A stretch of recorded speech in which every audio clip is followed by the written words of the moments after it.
После такого мир не будет прежним. Большой привет, товарищи, с вами Ктрахон, это Hearts of Iron 4 и мир коммунизма. Прошлый ролик с миром фашизма вам очень хорошо зашел, и на сей раз я побольше поиграл с настройками, я установил дополнительный мод New Ways. Сначала думал дорогу к 56-му, но там настроек очень мало, а тут прям огромнейшее количество стран, которых можно пустить по пути коммунизма.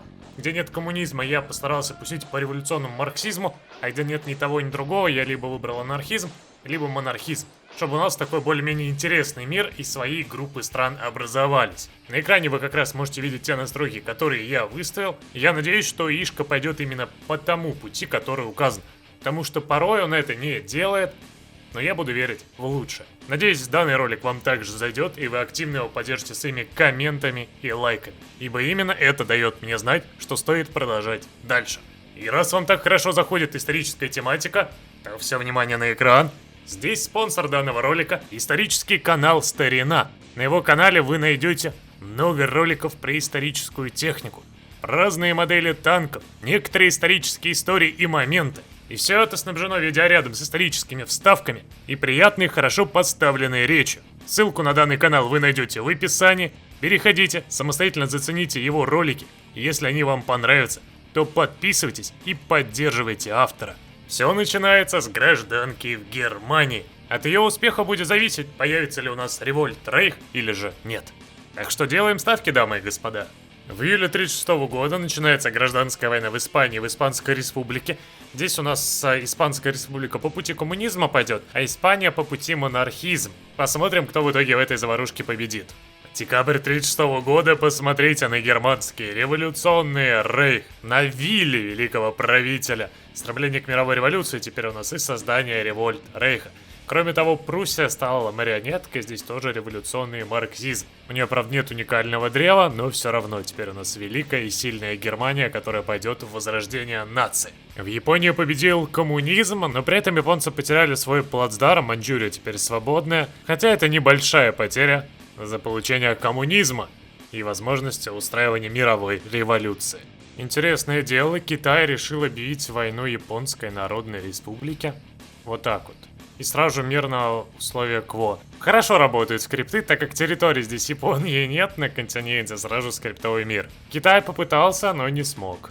Успехи коммунизма уже есть в британской Палестине, их вроде бы мало, но они уже взяли власть. И британцы их не давят, потому что у них тоже коммунизм активно растут, и они антиколониальную политику проводят, скоро дадут независимость. В ночь с 19 на 20 апреля 1938 года произошло убийство Хорти, и Венгрия перешла в коммунизм.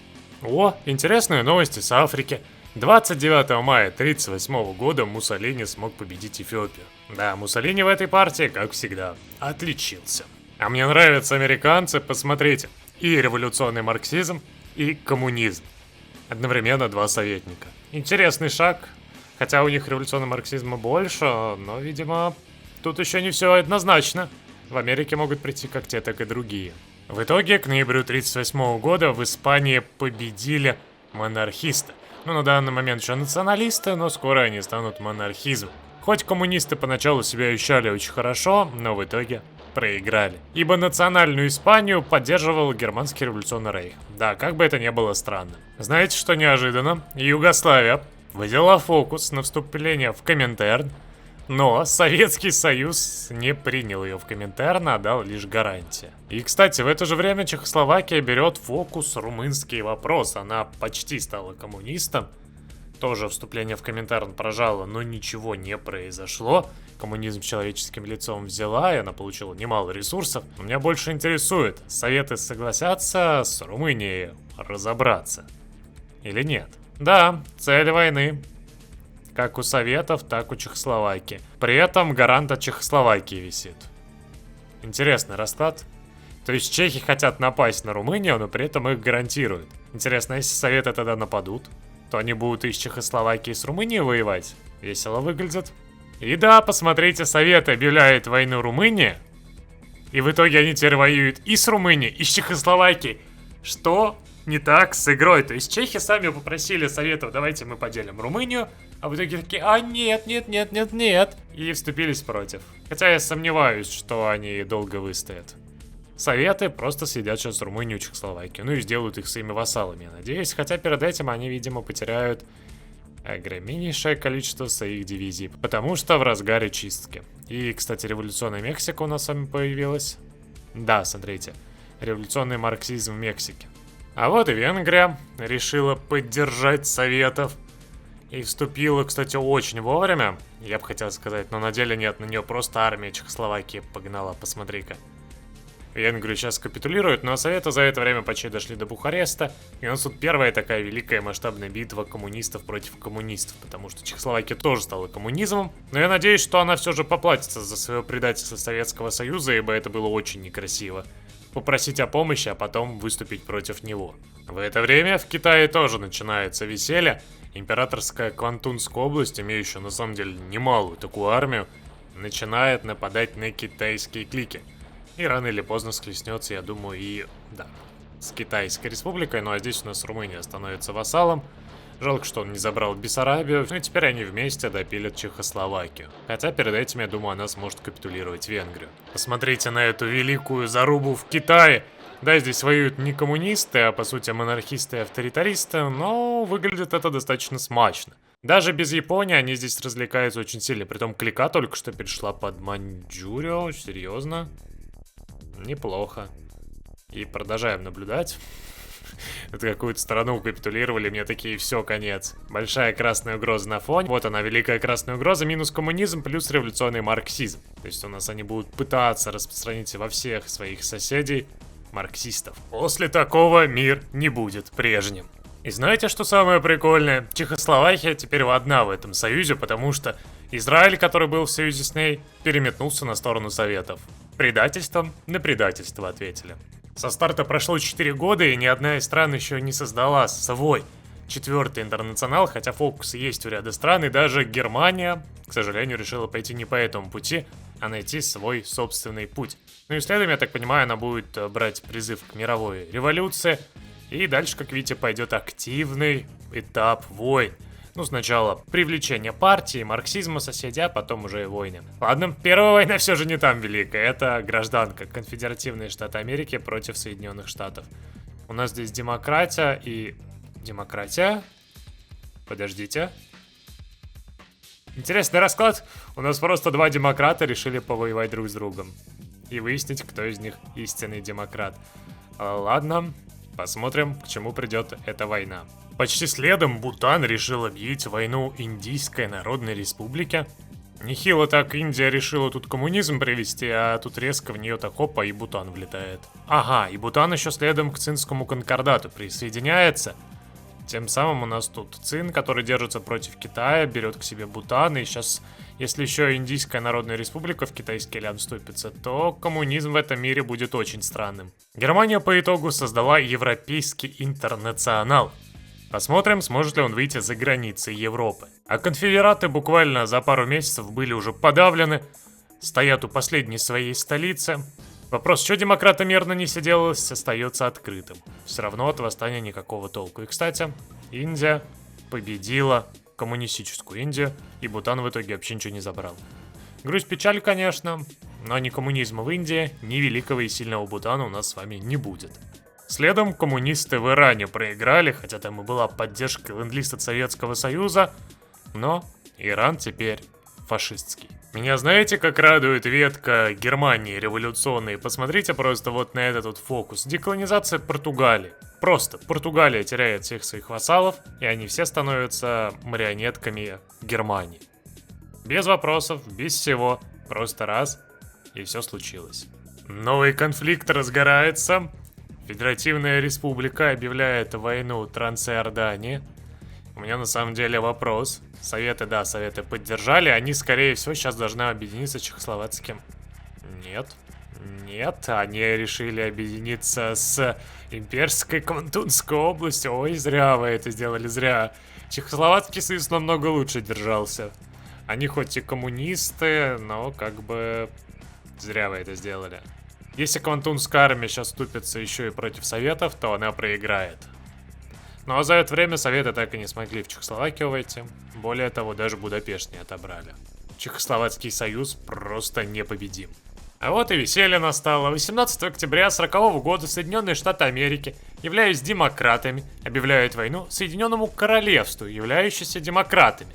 Демократы в этом мире, видимо, что-то не поделили. А может быть, это коммунисты тайно на них воздействуют, и в итоге они друг с другом воюют. Кстати, здесь Техас выделился. И я так понимаю, Штаты в хороших отношениях с Францией. Было бы неплохо, если бы они еще объединились. Тогда бритам вообще было бы тяжко. А вот я недавно жаловался, что 4-й интернационал не хочет никто делать, а Шри-Ланка, между прочим, решила. Притом она сейчас воюет против Индии и всех союзников, и я думаю, формирование 4-го интернационала ей не повредит. Правда, есть проблема, что мало кто ее поддержит и вступит в альянс. Даже, кстати, немцы, у которых висело недавно, ну, до сих пор даже висит приглашение в альянс, они этого не делают и не хотят сейчас связываться в войну против союзников. 19 декабря 40 года Италия начинает покорять Грецию. Правда, интересно, справится ли Муссолини в одиночку? Так еще и подожди, серьезно? Вот это интересно, я не доглядел и не сказал вам ранее, но Италия завассалила Австрию, которая теперь называется Норик, завассалила Албанию, в целом ощущается вполне себе неплохо, у них и все шансы сейчас разобраться с Грецией и стать вполне себе мировой державой. Даже удачная высадка в Каламату. А итальянцы молодцы. Даже без Гитлера что-то могут. Мои идеи не удались, Франция все же ушла к союзникам, но частично этому поспособствовала, между прочим, Америка, которая зачем-то напала на Монако. Да-да-да, они напали на Монако, и в итоге Франция здесь наступилась. И как я вижу, у нас исторический альянс союзников, разве что только американцев там не хватает, который вроде каждый из этих стран шел в коммунизм, и всех успешнее в этом были французы, но что-то как-то не срослось, и коммунизм так и не пришел к власти. Кстати, за это время здесь у нас победа, и против Саудовской Аравии теперь воюют, да, альянс Советского Союза, ЦИН так и не вступается никуда, ждет и надеется на что-то, ну а здесь у нас ячейка 4-го интернационала. Шри-Ланка и Мальдивы вместе пытаются против союзников противостоять. В какой-то степени это последний бой союзников против здесь революционного марксизма, а здесь против демократов. Самая жара, видимо, начнется, когда у нас сюда Револьт Рейх зайдет и Италия что-то начнет делать активнее. Тогда просто будет мировая заруба. А вот и приехали. Соединенное Королевство подписывает мир с Соединенными Советами Америки. Американцы стали революционным марксизмом и так резко со всеми замирились. Правда, цели войны еще остались, они, скорее всего, смогут потом в будущем пойти войной на... Да, на Францию, на Албанию, да, все нормально. Они, видимо, и Италию, и Францию потом успокоят. Но в Америке у нас теперь революционный марксизм. Поздравьте с этим делом. И что за альянс у них? Франция, эмбарго сразу. А, так они, смотри-ка, они решили поддержать 4-й интернационал. Они объединились со Шри-Ланкой, но тогда точно, с союзниками они будут воевать дальше. Уже к 11 февраля 41 года Муссолини победил в Греции. В одиночку. Притом он сделал... Что он сделал? Ладно, Муссолини решил оставить Грецию в Эпире. Видимо, еще одна вторая победоносная война, чтобы народ возрадовался его успехом, но это, конечно, странно. Забрать все, кроме 2 регионов. Может быть, он хотел их Албании подарить, но странно, претензия только у него. Муссолини все равно умеет удивлять, в какой мир он не попадет. Наконец-то хоть небольшая радость для Советского Союза, Япония решила вступить в Коминтерн. Да, у нас тут будет мощный блок Коминтерн, который рано или поздно, я надеюсь, схлестнется с революционным марксизмом, да и с союзниками. Хотя поначалу им бы с Чехословакией разобраться. Уже какой год, они стоят примерно на тех же самых границах. Хотя немножко отодвинули, но это не критично. И почти сразу же, смотри-ка, Советы вступают против Квантунской области. Все. Перская Квантунская область, которая так долго держалась против Китая, теперь будет уничтожена. Ну и, кстати, Штаты тоже решили против них войной сходить, а почему бы и нет? Толпой загасить столь сильную державу. Кстати, американцы... они вновь со всеми союзниками воюют. Одобряю такое поведение. Только недавно подписали мир и такие: в новую войну. Теперь у нас другое правительство, значит, войну надо объявлять заново. И, наверное, вам интересно, что тут вообще в советско-цинской войне, ну, точнее, в советско-чехословацкой. Их просто объединили, но неважно. 800 тысяч Чехословацкий союз, 3 миллиона с лишним Советы потеряли в этой битве. Еще и Венгрия умудрилась тут 500 000 потерять. Еще и Югославия тут уже слила почти 300 тысяч. Просто вздумайтесь. Советы еще не ввязались ни в какую мировую заварушку. Только в одной битве с Чехословацким союзом потеряли уже столько солдат. Боюсь, что будет дальше. Погнали интересную заварушку. Италия объявляет войну германскому революционному рейху. итальянец, самостоятельно в мае 41 года решил напасть на Рейх. Кроме того, он опять оправдывает войну против Греции за Эпир. Муссолини прям, видимо, с ума здесь сошел. Я, кстати, не знаю, какие шансы-то у него. Давайте посмотрим, что тут с революционным Рейхом. У него тут 1 300 000 солдат. У Италии почти 1 600 000. Кроме того, Италия к Цинскому Ой, ты зря, Италия, зря ты это сделала. Италия, ты не учитывала то, что Советы как бы воюют с Цинским конкордатом, нет? Вот теперь посмотрите на Италию. Она со всех сторон. Она сейчас будет воевать и с Коминтерном, и с Германией. Какие ваши ставки, господа? Давайте, они принимаются. Посмотрим, к чему вообще все это дело придет. Сможет ли Муссолини хотя бы годик простоять при таком-то раскладе? Просто сразу же. Атака немцев на Австрию. В Югославии вроде пока все успешно, но как-то, знаешь, уже Австрию пробивают, и это уже звоночек. То, что итальянцу все не очень-то легко. Конкордат разрастается, посмотрите-ка, теперь тут еще и Иран вступился. Кроме того, он пошел войной на Советский Союз. Я честно не знаю, что они собираются всем этим добром делать, потому что у Советов границы пустые, но почему-то Иран не нападает. Тут стоит, чего-то ждет. Серьезно. Пустые территории, возможность легко зайти, но у него... у него даже дивизии нет. Ну что ж, Советы. Иран под вашими ногами, забирай, заходи, не хочу. Притом за это время Италия уже потеряла Австрию. И вроде бы она смогла немного в Югославию, но сейчас ее вернут на свои границы и накажут за столь рьяное наступление на Германию. А теперь из-за союзников на Ближнем Востоке Советы втянуты еще в войну и против союзников. Да, в этом мире все очень хорошо и гладко идет для Советов. По-моему, даже хуже, чем в нашей реальной истории. Они тут воюют просто со всеми, еще Германия осталась напасть, и все, Советы будут со всех сторон. Ох, как на Балканах весело. Это, знаете, с учетом того, что Италия проиграла как бы Австрию, но вот на Балканах она вполне себе справилась. Кроме того, здесь еще и Болгария решила поддержать Италию. Здесь очень интересный правитель, напоминающий ведущего одного кулинарного шоу. Они, видимо, тут Балканы готовят к чему-то великому и интересному. Но Советов они отсюда выдавливают просто будь здоров. И знаете, а вот это вообще неожиданно. Германия и Норик подписывают мир на статусе КВО. Так это вот так вот работает? То есть они захватили Австрию, Австрия такая: не, мы не будем под Италией, мы будем под немцами. Немцы еще, главное, не победили Италию, но Австрия уже их. И Италия такая: бамс, и все. Ну как вам такой мир коммунизма? Вроде бы коммунистических стран немало, но войны объявляют друг другу чаще демократы и монархисты, а коммунисты схлестнулись друг с другом. Хойк порой реально умеет удивлять, и благодаря этому моду мы здесь видим с вами достаточно интересную ситуацию в мире. Идет мировая заруба, каждый на каждого, там уже хитросплетение союзов, ряд предательств, гениальный Муссолини, который в итоге напоролся на свою же гениальность, и на карте много стран, которых даже в оригинале мы бы не увидели. Если вам зашла эта тема и вы ждете продолжения, то поддержите ролик своим лайком и комментом. По их количеству я пойму, стоит продолжать или же нет.